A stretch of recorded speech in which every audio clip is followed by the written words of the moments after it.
Imaginez, nous sommes, vous et moi, assis à la table d'un restaurant. Le serveur nous apporte la carte et nous invite à choisir le plat qui nous ferait plaisir. Évidemment, grosse discussion, mais on finit quand même par choisir.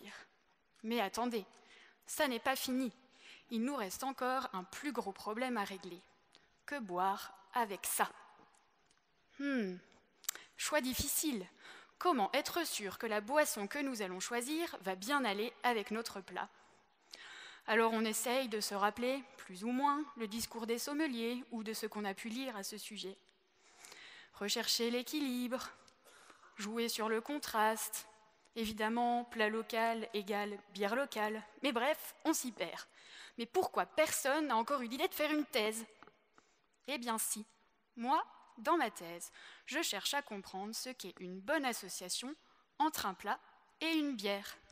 Oui, vous m'avez bien entendu, une bière. Alors évidemment, en France, on n'a pas vraiment l'habitude de boire de la bière en mangeant. Ou peut-être avec une pizza devant un bon match de foot, ou encore au barbecue du voisin.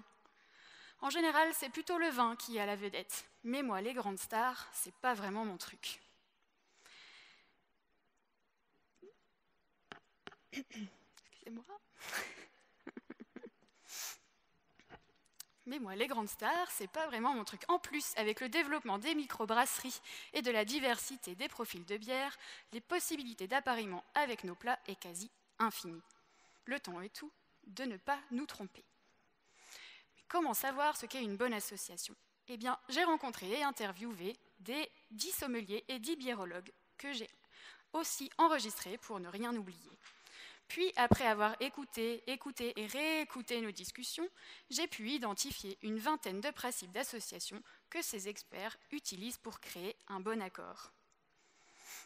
On dit souvent « qui se ressemble s'assemble ». Eh bien, selon les spécialistes, on peut associer une bière blanche avec une tarte au citron. Pourquoi? Parce qu'elles se ressemblent, elles partagent un même arôme, le citron. J'ai appelé cela le principe de similarité aromatique. Alors oui, jusque-là, rien de bien compliqué. Mais comment cette similarité aromatique influence-t-elle le jugement des consommateurs?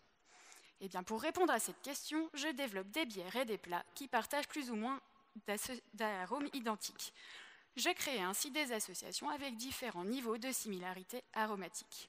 J'invite ensuite un grand nombre de personnes à venir déguster ces associations et répondre à un questionnaire. Je peux ainsi comprendre comment le niveau de similarité aromatique entre la boisson et le plat influence le jugement des consommateurs.